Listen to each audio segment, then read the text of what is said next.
Ladies and gentlemen, welcome back to the Indie Zone podcast. My name is Kathy. The plaintiffs in Steve Gonsalves et al. Versus Washington State University have filed a very lengthy 22-page response in opposition, that is opposing the state's motion to transfer venue. They are requesting oral argument, an opportunity to be heard. I've included the first pages of this public record on our sister YouTube channel community page. I've listed a link to that YouTube channel so that you can read the first pages, which basically gives an overview of everything that they're arguing at a bird's eye view in this very lengthy document. In the introduction section, they point out that the plaintiffs are the parents of the 4 children that were unalived November 13th, 2022 in Moscow, Idaho. They then state that they filed this case in state court, specifically in Skagit County Superior Court, and the state removed the case to the Western District of Washington. That occurred on the 27th of January, 2026, as we have previously notified you in prior episodes of our podcast and also on our sister YouTube channel. Now, there's an interesting footnote here. Plaintiffs are not referring to the defense as Washington State University per se. They are referring to the defense as the state. And there's a footnote here, page 1, that tells the public why. It says, while the case was brought against Washington State University, WSU in parentheses, the university is an arm of the state, so the state is the, quote, true party in interest, end of quote. And citing to Garcia versus Anderson. This is a 2023 Eastern District of Washington District Court case, and relying on that decision that it is the state who is the true party in interest here, the plaintiffs then say this brief will refer to the defendant as the state in lieu of WSU or Washington State University, ladies and gentlemen, as, according to the plaintiffs, that status is legally relevant. They provide the argument that the state's motion seeks transfer to the Eastern District of Washington, but this court should deny that motion for multiple reasons. And they begin on page 2 providing an overview of what those reasons are. So in a nutshell, what they're arguing here is, Judge Everson, do not move this case from where it is. Plaintiffs want it to stay where it is. Now, going on to page number 2. Plaintiffs state that the state's motion ignores key facts, key legal principles, and fails to make the, quote, strong showing necessary to justify transfer to the Eastern District. One critical principle that the state ignores is sovereign immunity. The Eastern District was not a district where this case, quote, might have been brought, end of quote, at the time of filing. And they're referring here to the statute that authorizes change of venue from one federal court to another. That is 28 United States Code section 1404A, if you would like to look it up. 28 USC 1404A is addressed in this filing, and you can pull it up on any search engine of your choice to read what that statute says. They continue. The state has not waived its sovereign immunity for state law claims brought into federal court. So plaintiffs' claims, and now they list all of their claims absent count 1. Count 1 is the federal statute, Title 9. That is what the defense cited when they removed the case to federal court. Count 1 is Title 9, a federal, not a state statute. Now the plaintiffs list all of the other claims here. that are state claims: negligence, gross negligence, outrage, wrongful unaliving, and survival. And they say plaintiffs' claims, these state claims, would have been DOA if filed in the Eastern District or any other federal court. So they're saying, absent count one, these are all state claims, every one of them. So therefore, plaintiffs could not have brought this case in federal court. And then they address count one, which is that sole federal claim. They say here, they are viable now, however, and now is in bold because the state has waived its immunity, meaning sovereign immunity, by removing this action. So therefore, what they're saying is, Judge, had they let the case remain in state court, it would have been one matter, and raised sovereign immunity, that would have been one thing. But they waived it when they actively removed the case into federal court. This is what the plaintiffs are arguing here. And now all of these state claims that the plaintiffs couldn't have brought in federal court if they wanted to are now viable because of this waiver of sovereign immunity. But the question of whether the Eastern District was an available forum is determined based on the time of filing, and it was not. The court can and should deny the state's motion on that basis alone. Next paragraph.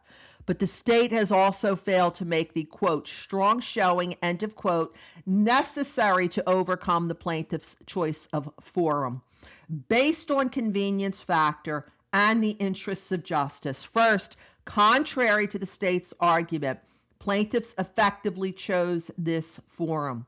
Plaintiffs could not have filed directly into this district. That means in federal court, Western District of Washington, ladies and gentlemen, due to sovereign immunity. But plaintiffs chose a Western Washington forum, and by their choice of claims, plaintiffs opened the door to removal to this court.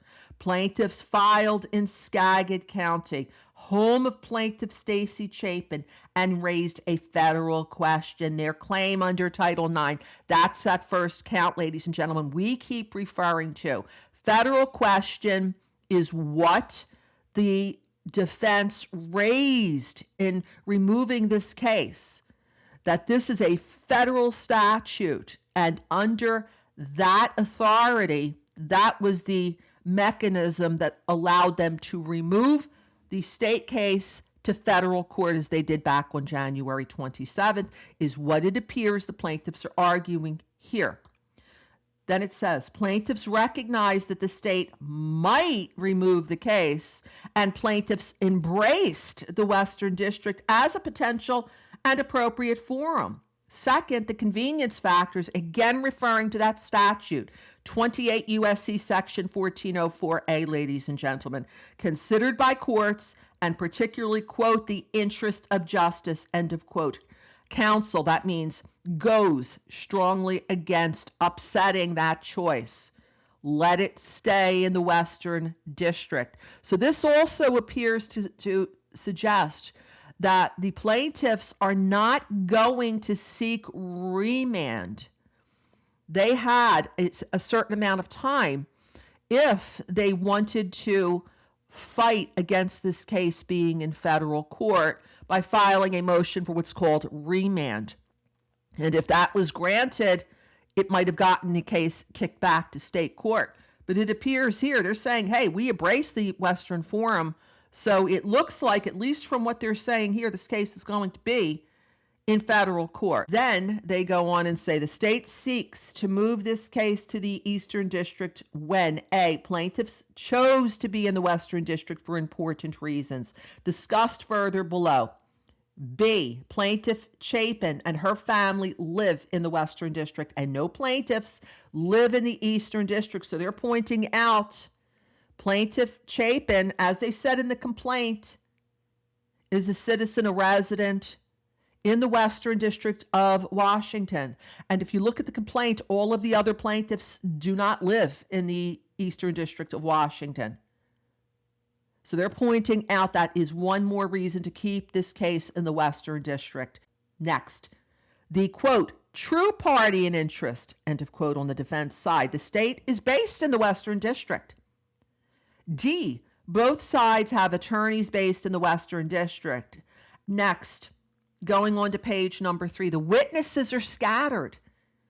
So they're pointing out here, it's not just that there's witnesses that are located close to the campus in Pullman, eastern part of the state, which is what the defense argued in a declaration that they filed in support of the motion to change the venue. The plaintiffs are arguing here there are important witnesses. They're scattered. They're in the Eastern District. They're in the Western District. They're in Idaho. They're in Pennsylvania and several other states. And overall, there are considerably more witnesses that are located outside of the Eastern District than within it. So are the plaintiffs hinting here that they're going to be calling what they say important witnesses from the Eastern, Western districts of Washington, as well as in Idaho, in Pennsylvania, and they're saying here several other states. Then item F, statistics show the Western District to be more efficient based on the time from filing to disposition. G, the publicity is likely to be far more intense in the Eastern District as it has been virtually nonstop since the time of the unalivings. And H, picking an impartial jury would be far more feasible in the Western District than in the Eastern District, given the substantial amount of information people in the Eastern District have been given about the unalivings, the plaintiffs' families, and about the role of Washington State University, which is a major employer in that region.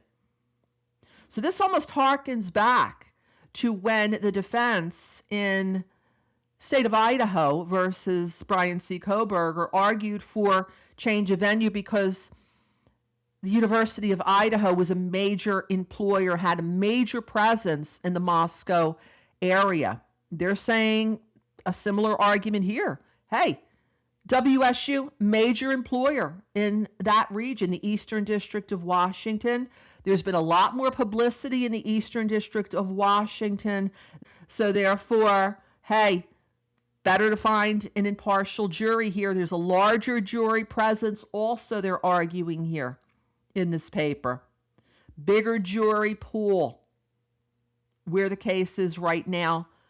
They specifically reference the fact that, hey, Seattle Division has 4 times the population of the Spokane Division, and the residents of this area are less likely to have heard as much about the unalivings and potentially formed opinions about the parties and the issues involved. Therefore, and through no fault of the residents of the Eastern District, the chances of picking an impartial jury are far more better in this court, and the interest of justice counsels against transfer. For these reasons, and those explained below, this court should deny the state's motion to transfer.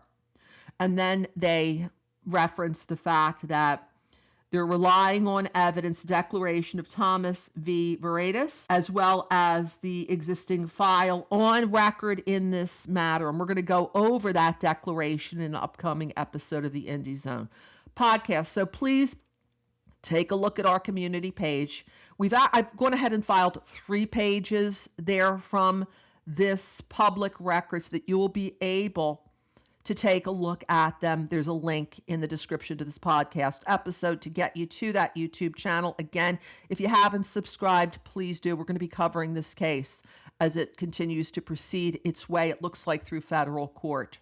Until next time, this is Kathy. Thank you for joining us here today.